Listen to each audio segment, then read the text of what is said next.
Voilà, bonsoir à ceux qui arrivent encore, très bien. On n'a pas encore commencé, on vous attendait. Oui, donc, le thème de ce soir, c'est équilibrer sa vie. Vaste thème. Et donc, comme je le disais, j'ai eu le temps d'y réfléchir, puisque ça devait être en novembre dernier. Comment éviter le piège de l'ennui et de la dépression et éveiller une créativité au service des autres en s'appuyant sur la spiritualité? Tout un programme.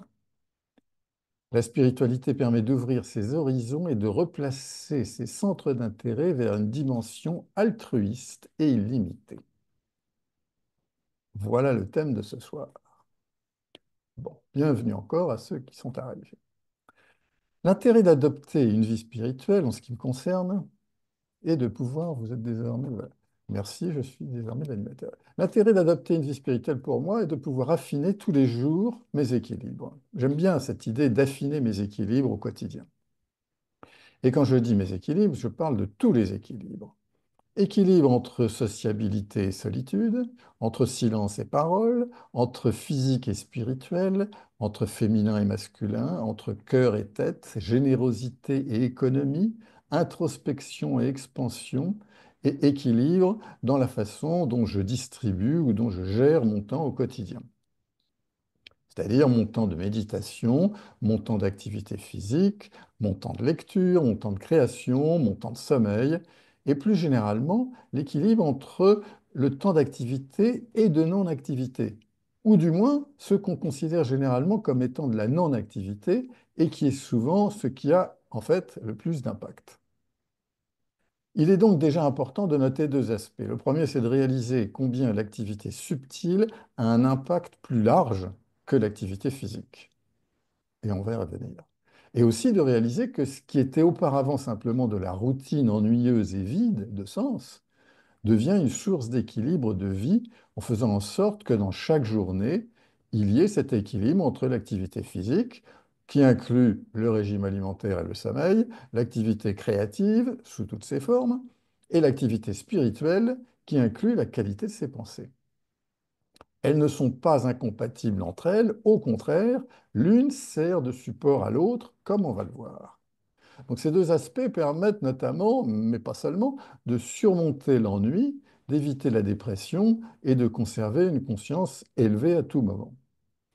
Lorsqu'on s'ennuie fréquemment, on peut se sentir inutile, dévalorisé et avoir une faible estime de soi, ce qui peut mener à la dépression. Or, on le sait, la dépression est la première cause de morbidité et d'incapacité dans le monde.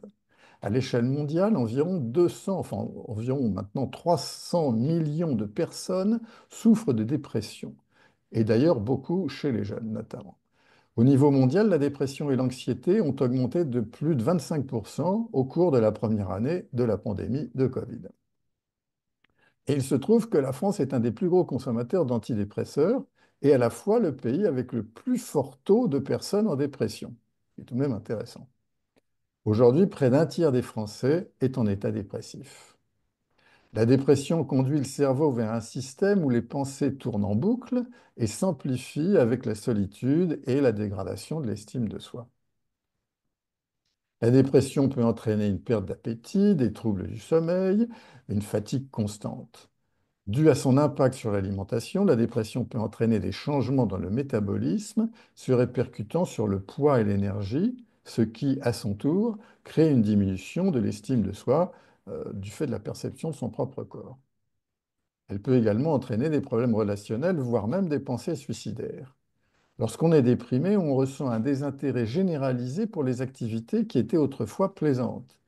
À ne pas confondre avec ce qu'on appelle le désintérêt illimité, qu'on acquiert quand on s'engage sur un chemin spirituel et qui n'est ni l'indifférence vis-à-vis du monde, ni un rejet des autres, et on va y revenir. Donc l'important, c'est de trouver un sens à sa vie. Et aujourd'hui, nous allons donc développer plusieurs aspects de l'équilibre en passant rapidement sur ce qui est le plus évident et en allant vers ce qui est plus subtil. Donc on va commencer par l'équilibre qui consiste à avoir une activité physique régulière, un sommeil de qualité, une alimentation équilibrée. Ça, je vais passer rapidement. Ensuite, On va parler d'une comment une méditation qui a un sens nous permet d'établir un certain équilibre de vie. Ensuite, on va insister, on va parler d'une méditation puissante parce qu'elle est motivée et désirée. Et quatrièmement, on va parler d'un équilibre entre spiritualité et créativité. Et là, il y a des choses à dire aussi. Donc, l'une des meilleures façons de combattre la dépression et l'ennui est de pratiquer régulièrement une activité physique. Ça, tout le monde le dit. L'exercice libère des endorphines, également connues sous le nom d'hormones du bonheur, qui peuvent améliorer l'humeur et réduire les sentiments de tristesse. Que ce soit la marche, la course, la natation, le vélo ou le yoga, trouver une activité qui me plaît et la pratiquer régulièrement a un impact positif sur mon bien-être mental. Personnellement, je parcours 20 à 30 km de vélo par jour, et puis à partir là, de bientôt, je nage pendant 1 heure dans la Méditerranée qui est pas loin d'ici. Non pas tant par obligation, mais parce que j'aime ça. J'éprouve un merveilleux sentiment de liberté lorsque je suis sur mon vélo. Et les gens que je croise le sentent également, je le vois dans leur regard. En plus, lorsque je suis sur mon vélo, je médite. Je suis à la fois attentif à ce que je fais et je suis naturellement dans un état de conscience élevé parce que libre et détaché et aussi créatif. C'est sur mon vélo que je crée la plupart de mes scénarios de films. En plus, une activité physique régulière me garantit presque toujours un sommeil de qualité. Enfin, je n'ai jamais eu d'insomnie de ma vie jusque-là et je touche du bois. Une alimentation équilibrée joue également un rôle crucial dans la lutte contre la dépression. Personnellement, et je ne suis pas le seul, je pratique depuis longtemps le régime méditerranéen végétarien, ou j'appelle ça comme ça, c'est-à-dire à base de crudités de produits laitiers, et les algues viennent remplacer les poissons et les crustacés. Et je ne me prive pas non plus de glace et de chocolat. Je n'ai jamais fait de régime de ma vie et je ne perds ni ne gagne de poids, sans doute grâce à l'exercice. En même temps, lorsque j'étais jeune, à part le tennis, le ski et la natation, j'étais plutôt du genre à me faire des mots de dispense pour les cours de gym. Mais avec l'âge, j'ai ressenti de plus en plus le besoin de pratiquer un exercice quotidien. Donc voilà pour les aspects un petit peu physiques. Donc je passe rapidement parce que c'est quelque chose que vous connaissez déjà. Ce n'est pas vraiment le sujet de notre intervention ce soir. Donc, deuxièmement, la dépression et l'ennui s'accompagnent souvent de pensées négatives et autodestructrices. Il est donc important d'apprendre à reconnaître ces pensées-là, et à les remplacer par des pensées positives et constructives. Et on va voir comment. Il se trouve que j'ai eu une expérience intéressante récemment. J'étais admis aux urgences pour une pneumopathie qui a été mal diagnostiquée, et je me suis retrouvé pendant 8 heures sur un chariot, là, dans les urgences, où j'ai eu vraiment une expérience de yoga très belle et très forte. C'était très clair, si mon esprit se détournait de mon point de méditation, ne serait-ce que d'une pensée, comme par exemple, chose de bête, comme par exemple, j'ai oublié de fermer mes stores avant de partir, aussitôt j'étais pris de nausée. Et je devais donc me recentrer immédiatement. Il faut dire que j'avais 42 fièvres, que je toussais comme un malade, et donc j'avais des nausées, et j'ai rien pu avaler pendant une semaine. Si je m'écartais ne serait-ce qu'une seconde de ce centre de méditation, la nausée revenait immédiatement. Donc, tout de suite, je recentrais. La méditation et la pratique de la pleine conscience sont donc des outils efficaces pour cultiver une attitude positive et développer une meilleure estime de soi. Mais pour que la méditation ne soit pas boring, pour qu'elle jugule l'ennui, je dois lui donner un sens et une dimension élevée. C'est quand elle a un sens qu'elle devient facilement régulière et fait partie intégrante de ma vie sans devenir une routine. La méditation est une relation créative avec moi-même et avec mon ami spirituel. Et j'insiste sur cet aspect créatif. Personnellement, je suis venu sur le chemin de la méditation et du Raja Yoga pour apporter ma contribution, même minime, au monde qui a actuellement particulièrement besoin de toutes les bonnes volontés et de toutes les formes d'aide. Grâce à la méditation, j'apprends tous les jours à me connaître moi-même un peu mieux, à identifier ma vraie valeur, mes vraies intentions, mais aussi mes faiblesses et mes limites. Mais au lieu d'avoir de la bienveillance pour soi-même, ce qui arrive souvent, c'est un des pièges quand on est sur un chemin spirituel, au lieu d'avoir de la bienveillance pour soi-même, on a ce que j'appelle le perfectionnisme spirituel, qui consiste à s'enfermer dans une sévérité pour soi, avec tout ce que ça implique de critique, de culpabilité, d'impatience envers soi-même.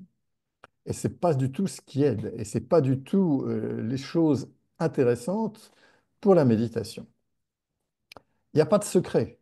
Et c'est ma troisième partie, il n'y a pas de secret. Une méditation puissante, une méditation qui devient ma compagne à chaque moment de ma vie quotidienne, c'est-à-dire une méditation qui transforme en profondeur mes empreintes intérieures et donc mon approche de la vie, est une méditation désirée.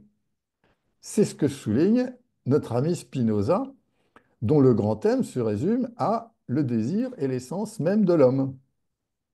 Spinoza définit le désir comme cet appétit conscient qui nous pousse à persévérer dans notre être.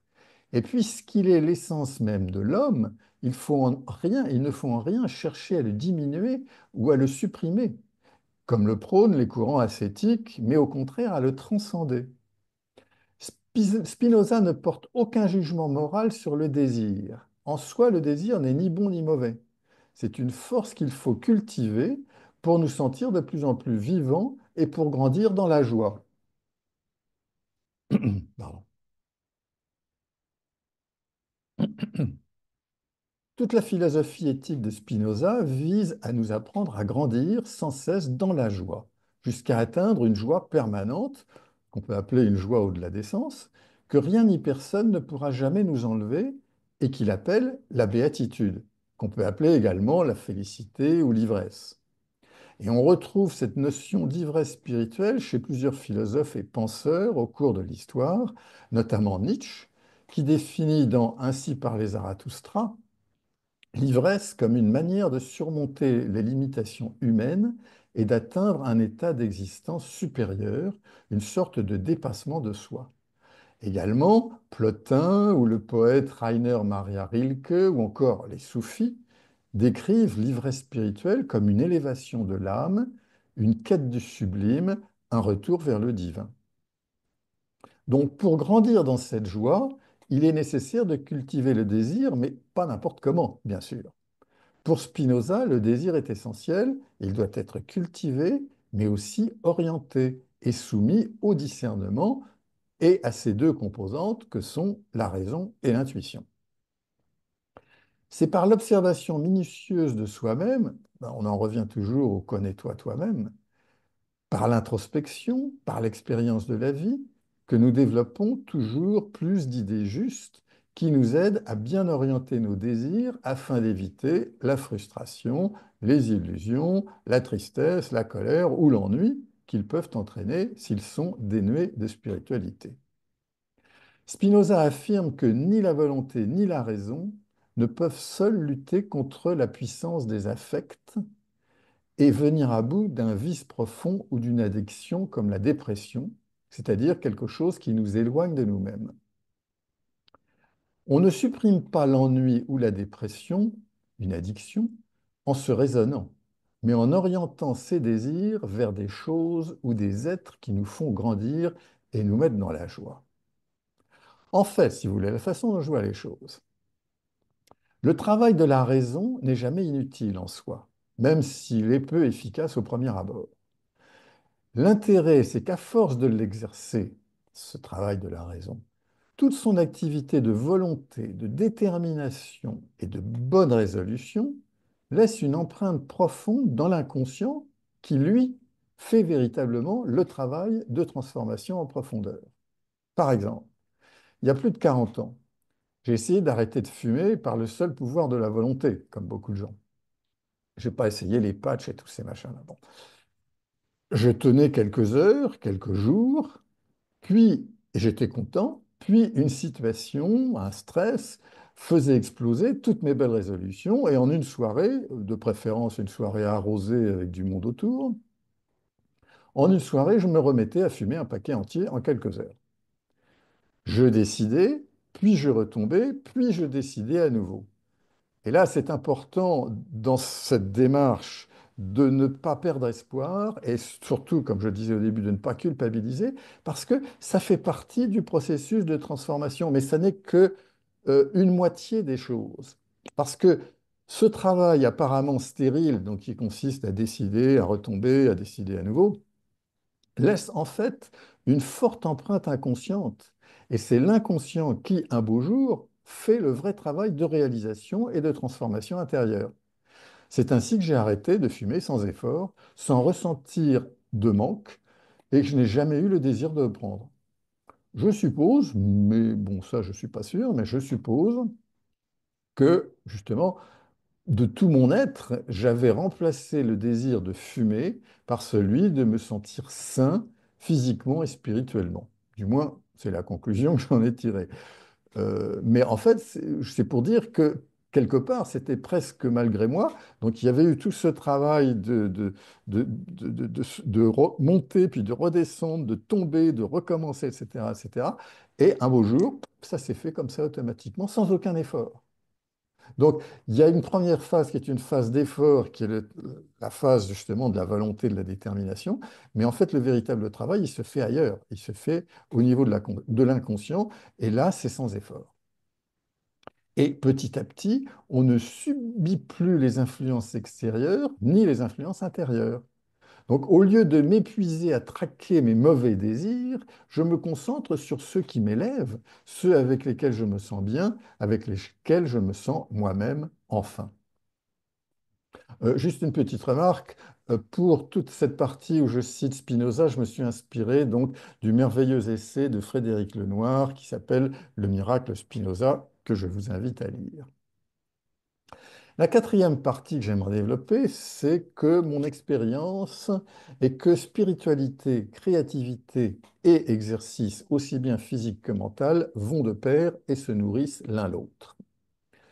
La spiritualité nourrit l'activité créative, qui est elle-même essentielle pour découvrir la richesse spirituelle qu'on porte en soi et prévenir ainsi la dévalorisation de soi, l'ennui et la dépression.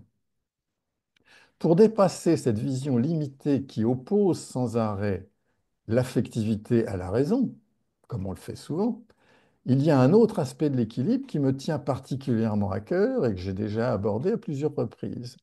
C'est l'équilibre entre un fonctionnement basé sur l'hémisphère droit et celui de l'hémisphère gauche, entre une démarche analytique et une démarche synthétique, entre tête et cœur, entre féminin et masculin. À mon sens, c'est sur cet équilibre que repose à la fois la créativité et la spiritualité. Nous vivons dans un monde qui fonctionne largement à partir de l'hémisphère gauche, dans une démarche analytique, séquentielle, rationnelle, et bon, bref, masculine. Le plus étonnant, c'est que celui qui est pour nous Français le champion de la rationalité a fondé son discours de la méthode à partir d'une intuition quand il était perdu dans la forêt noire. De même, après de nombreux calculs savants, Newton a eu l'intuition de la gravitation universelle en voyant la pomme tomber de l'arbre. Ou encore, après avoir posé toutes ces équations, Einstein prenait son violon ou partait sur son petit voilier pour concevoir dans sa tête sa théorie de la relativité. Les maîtres zen donnent à leurs disciples des koans, qui sont généralement des phrases absurdes et paradoxales, mais c'est pour permettre à leurs disciples de lâcher prise et de lâcher l'emprise de leur cerveau gauche. Parce que devant une telle énigme, l'hémisphère gauche dit à l'hémisphère droit, bon, moi, je ne sais pas gérer ça, donc débrouille-toi. C'est exactement ce que faisait quelqu'un, j'ai aussi cité plusieurs fois, qui s'appelle Betty Edwards, dans son livre Dessiner avec le cerveau droit, passionnant, où elle donne des exercices pratiques pour désamorcer l'hémisphère gauche, comme par exemple le fait de dessiner un portrait à l'envers. Parce que l'hémisphère gauche, ça, il ne sait pas gérer ça, afin de laisser l'hémisphère droit s'exprimer et respirer enfin. Donc il est important de cultiver cet équilibre car les deux hémisphères, au lieu de s'opposer, se complètent. C'est la pleine expression de mes empreintes intérieures féminines et masculines qui font de moi un être complet. C'est aussi ce qui constitue la base de l'intuition. Durant la journée, l'esprit enregistre une foule d'informations, apparemment sans rapport entre elles. Et en même temps, l'hémisphère gauche fait son travail d'analyser toutes sortes de réflexions.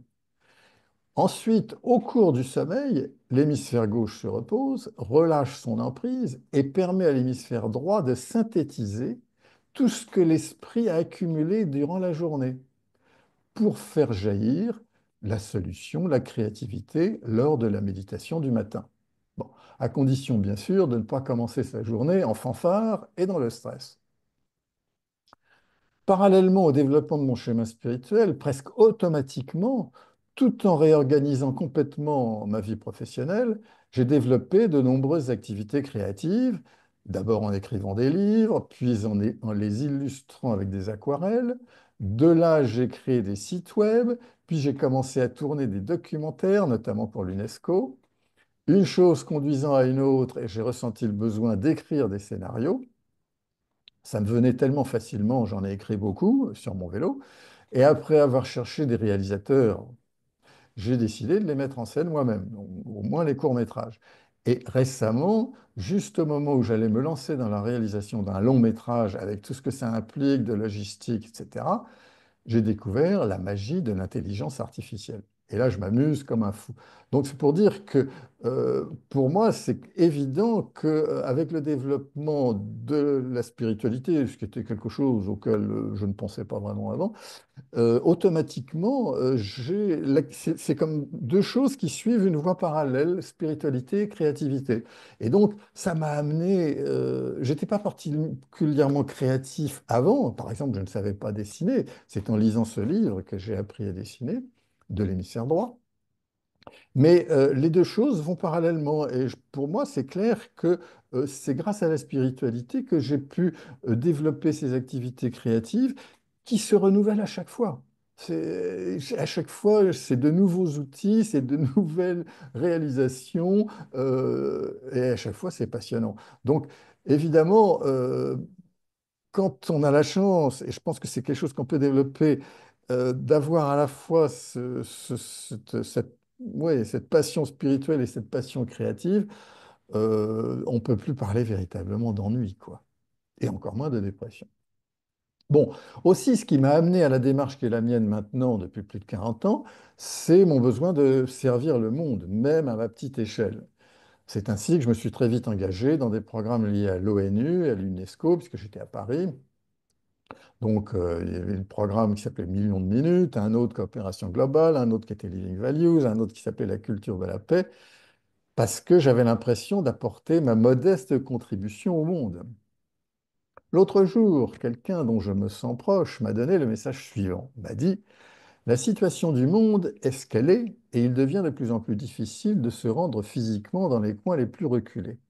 Mais ton esprit dispose d'un véhicule subtil qui te permet d'aller partout et de donner un peu de légèreté, de lumière, de soutien, de paix intérieure et de soulagement à toutes ces âmes qui souffrent. Et il y en a de plus en plus partout dans le monde, même à côté de nous et plus loin. Donc, avec notre pouvoir subtil, on peut pas forcément aider les âmes physiquement, mais on peut au moins les aider à s'extraire pendant quelques instants et leur donner un petit peu de lumière et un petit peu d'espoir. Pour cela, je n'ai qu'à garder ma conscience dans un niveau élevé. Je n'ai qu'à prendre vraiment conscience du pouvoir de mes pensées et de mes intentions pures et complètement altruistes. Nous sommes terriblement attachés à l'action physique. Or, je réalise de plus en plus que l'activité subtile a plus d'impact que l'action physique. C'est ce que je disais au début. Désormais, je me donne cette mission tout au long de la journée, que je sois en voiture, sur mon vélo, au travail ou en prenant mes repas, de maintenir cette conscience le plus souvent possible. Et alors, comment puis-je connaître l'ennui? Maintenir cette conscience devient un job à plein temps. En plus, comment puis-je être déprimé lorsque je compare ma condition à celle de tous ces gens qui souffrent dans leur corps et dans leur âme? Et je peux dire que j'ai beaucoup, beaucoup de chance.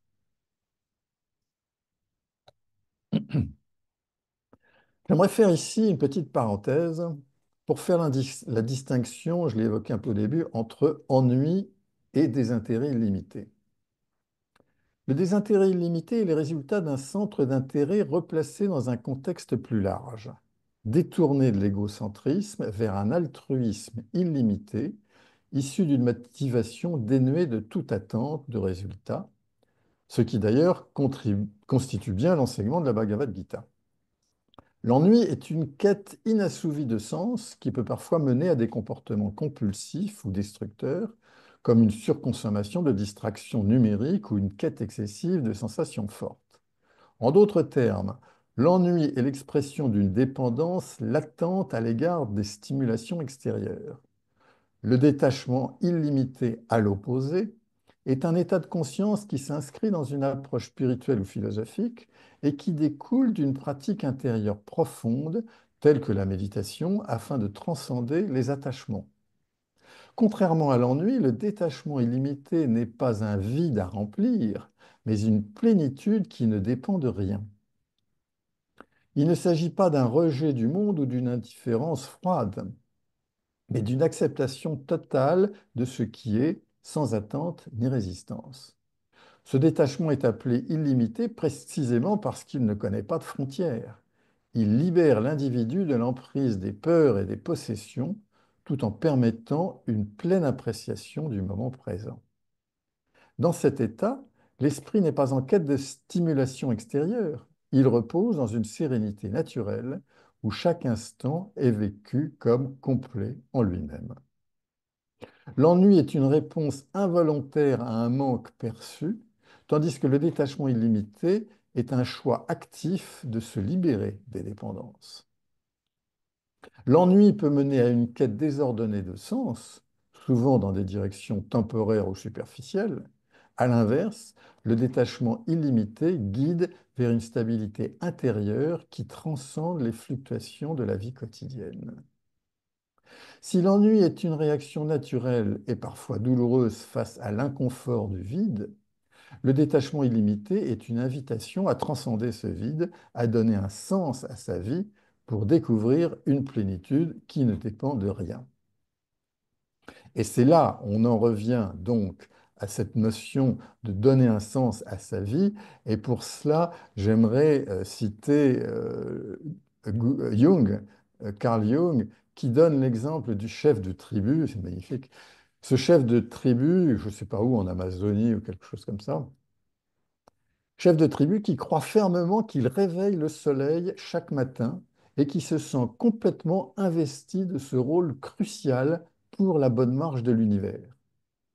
Le chef de tribu, dans ce cas, est convaincu que par son rituel spécifique, il joue un rôle essentiel dans le lever du soleil. De son point de vue, cette pratique n'est pas seulement symbolique, elle est réelle et cruciale pour le fonctionnement du monde. À travers cet exemple du chef de tribu convaincu qu'il réveille le soleil chaque matin, Jung souligne l'importance pour l'être humain de se sentir investi d'un rôle significatif vis-à-vis du monde et de l'univers. Pour le chef de tribu, le rituel quotidien consistant à réveiller le soleil est bien plus qu'un simple acte symbolique ou religieux. Il s'agit pour lui d'une fonction essentielle qui maintient l'équilibre entre l'ordre cosmique, le lever du soleil, et l'existence humaine. Ce sentiment d'être indispensable au bon fonctionnement du monde donne à sa vie un sens profond et structure son identité. Jung explique que cette croyance du chef de tribu est une illustration d'un besoin psychologique universel, celui de se sentir investi d'un rôle ou d'une mission qui donne un sens à notre existence. C'est magnifique. Donc, en conclusion, l'important, c'est d'affiner ses équilibres tout au long de sa vie. Vous savez, le fameux lifelong learning qui signifie apprendre, créer et transformer à chaque instant. Se transformer, ce n'est pas lutter, c'est transcender, sublimer. Nous sommes aux antipodes de la morale traditionnelle qui oppose l'affectivité à la raison et à la volonté, lesquelles auraient pour mission de dompter nos affects. Donc voilà ce que je voulais vous dire ce soir. J'espère que ça a été assez clair, j'espère que ça répond bien à cette question d'équilibrer sa vie sous le plus d'aspects possibles. Il y aurait encore certainement beaucoup de choses à dire, mais voilà, j'aime bien cet aspect d'abord des complémentarité que nous possédons en nous. Ensuite, cet aspect de donner un sens à sa vie, un sens qui, sans être complètement, comment dit-on, mégalomane, qui est un sens élevé que je peux soutenir de façon constante par mon activité spirituelle. Et puis cet aspect donc de la complémentarité aussi entre la spiritualité et la créativité, donc qui se développe en parallèle. Et également donc tout cet aspect qui s'appuie sur la grande théorie de Spinoza, qui est de dire que, contrairement à ce qu'on croit souvent, ce n'est pas la volonté qui va tout régler, ça n'est certainement pas la culpabilité qui va m'aider à progresser sur mon chemin spirituel. C'est donc en m'appuyant sur des désirs choisis qui sont bien orientés et qui vont pas dans tous les sens et qui sont élevés et qui servent et qui nourrissent ma spiritualité. Bon. Si vous avez des questions, vous pouvez activer votre micro et me poser des questions. De Sandrine. Bonsoir. Pouvez-vous me dire? Alors, attendez, je vais essayer de. Comment est-ce que je peux dire? Ah, voilà. Euh, non, c'est pas ça. Voilà. Pouvez-vous me dire si. Ah, vous vous supplémentez en B12 en étant végétarien. Euh, Bon, alors si vous voulez, pour moi, tout cet aspect de la nourriture, je m'y intéresse assez peu. Donc, de temps en temps, effectivement, je prends des vitamines, que ce soit vitamine B12, oui, bien sûr, vitamine D, quelquefois, vitamine C. Je commence ma journée par un peu de vitamine C.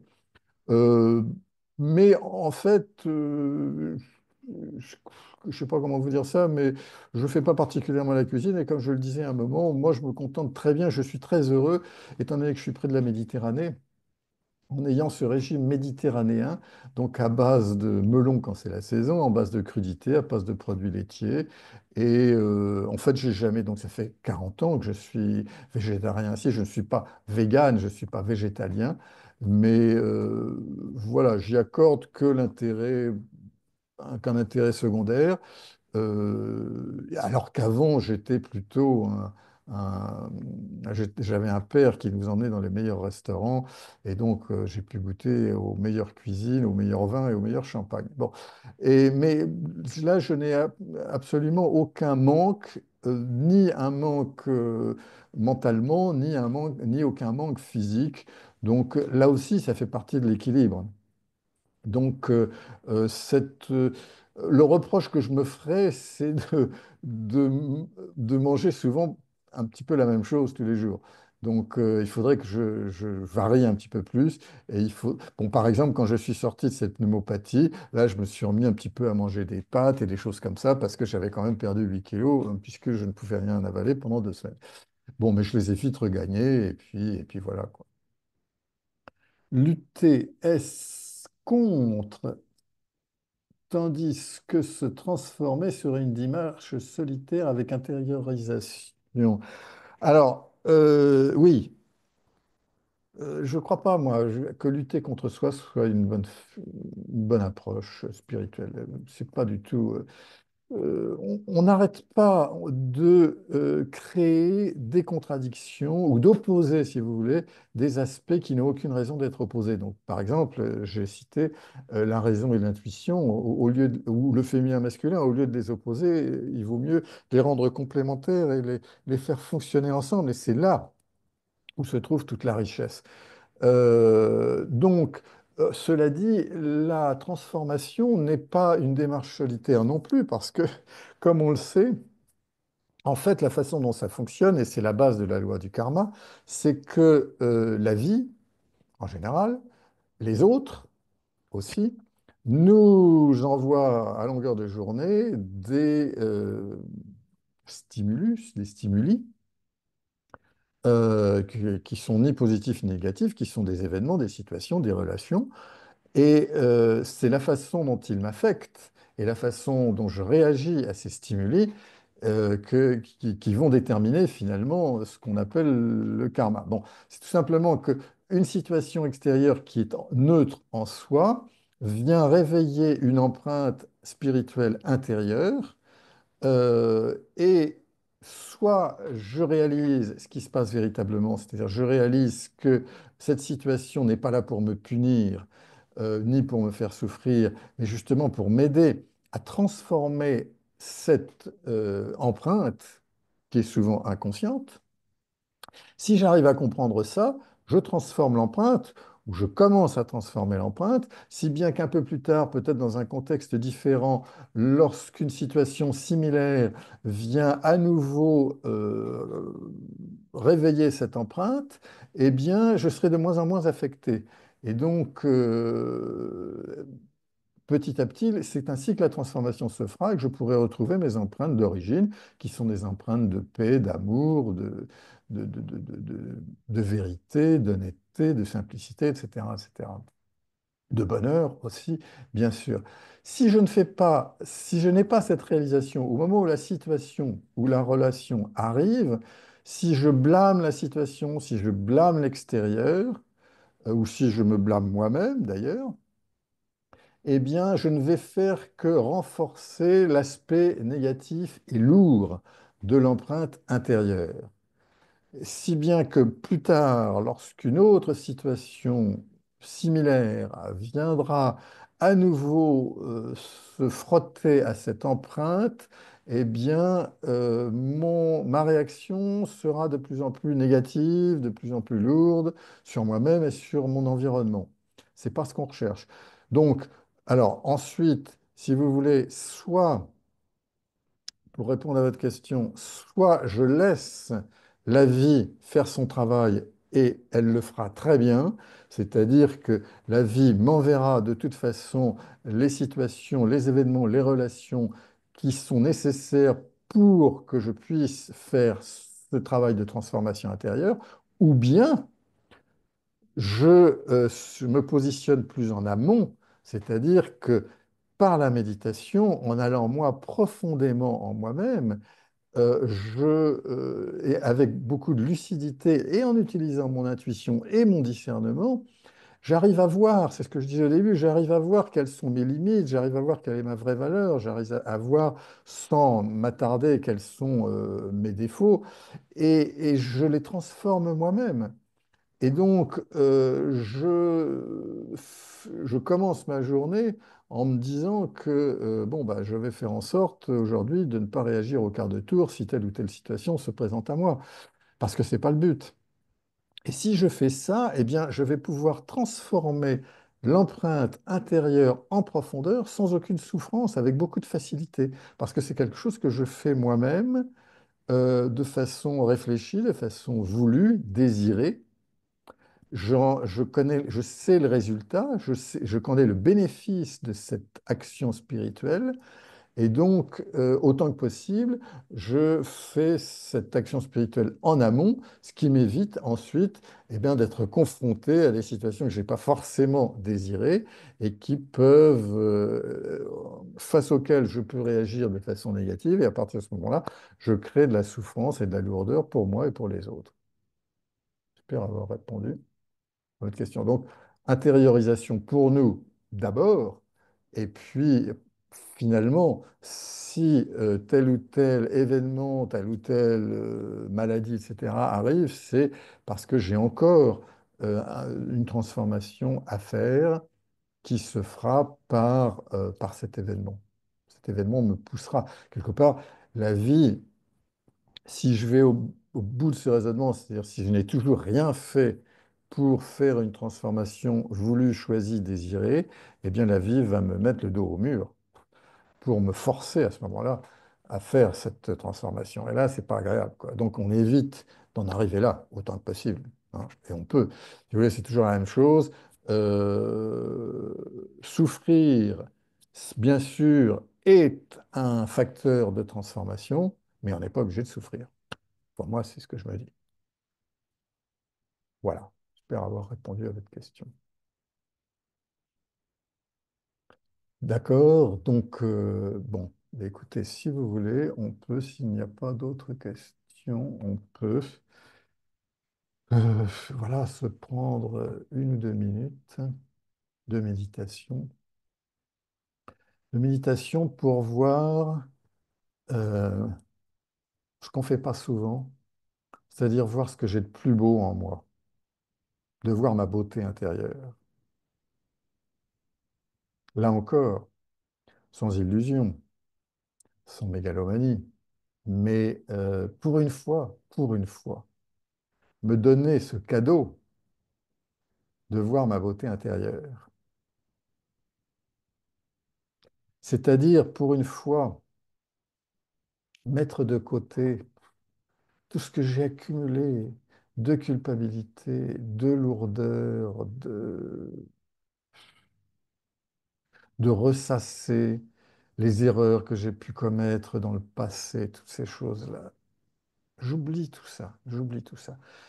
Ce qui était dans le passé, c'était ce qu'il y avait de mieux pour la circonstance, pour, etc. Bon, c'est passé, c'est passé. De toute façon, il y avait des leçons à tirer, comme je l'ai dit tout à l'heure quand j'ai pris l'exemple de s'arrêter de fumer. C'est jamais inutile. Et donc là, maintenant, je suis dans le moment présent. Je ne suis plus dans le passé, je ne me projette pas non plus dans le futur, je suis dans le moment présent et je vois ma beauté intérieure. Je vois la richesse intérieure que je porte en moi. Moi, je suis sidéré par ça. On ne voit qu'un dixième, on n'utilise qu'un dixième de notre potentiel, aussi bien spirituel, mental, intellectuel, etc. Donc, réveillons ce potentiel, réveillons cette richesse intérieure. Réveillons cette beauté intérieure, concentrons-nous sur cette beauté intérieure. Passons outre tout le reste qui est sans importance. Et commençons la journée, notre méditation du matin, commençons la journée avec cette beauté intérieure. Et pour m'aider à voir et à réveiller et à soutenir et à nourrir ma beauté intérieure, ma richesse spirituelle, j'ai un ami spirituel. Un ami qui est invisible, qui est complètement altruiste, qui ne prend rien pour lui, qui me connaît par cœur, qui me connaît et m'accepte, et même avec tous mes défauts, toutes mes faiblesses, toutes mes limitations, etc. Parce que il ou elle sait très bien que ça n'est que temporaire et que ça n'est que des masques, ça n'est que des étiquettes, et que je ne suis pas tout cela. Cet ami spirituel qui m'aide à me désidentifier de toutes les choses auxquelles on est identifié. C'est- c'est- on s'en rend pas forcément compte, mais on est identifié à tout un tas de choses complètement inutiles, qui n'ont rien à voir avec qui nous sommes vraiment. Et donc, mon ami spirituel me met un miroir devant moi et me dit, ben voilà, dans ce miroir, vois enfin ta beauté intérieure. Donne-toi ce cadeau de voir enfin ta beauté intérieure. Enlève les couches inutiles et va à l'essentiel. L'essentiel, c'est ça. C'est ça l'important. C'est à partir de ça que je vais pouvoir équilibrer ma vie. À partir de ça que je vais pouvoir enlever tout ce qui est dépression, ennui, etc. C'est à partir de ça que je vais pouvoir éveiller ma créativité et utiliser ma créativité. Donc, n'hésitez pas. Donnez-vous ce cadeau à vous-même de voir votre beauté intérieure et de vivre à partir de votre richesse intérieure et d'en faire profiter les autres. Et n'oubliez pas non plus votre rôle spirituel vis-à-vis du monde, qui est par votre esprit, par l'élévation de votre vibration, d'apporter un peu de soutien, un peu de légèreté, un peu de lumière, un peu de soulagement aux âmes du monde qui souffrent, qui en ont bien besoin, qui ne savent plus où se tourner. Et donc, quelque part, notre rôle, c'est spirituellement de leur apporter cette lumière et cet espoir. Et les âmes le sentent, donc n'hésitons pas non plus à le faire. Et là aussi, utilisons toutes nos richesses intérieures pour ça, et en le faisant, ça nous aide en plus à réveiller notre richesse intérieure. Voilà, c'est ce que je voulais vous dire. Et si vous n'avez pas d'autres questions, je vais vous souhaiter une bonne soirée et vous dire à très bientôt pour de nouvelles, nouvelles aventures. Merci, à bientôt.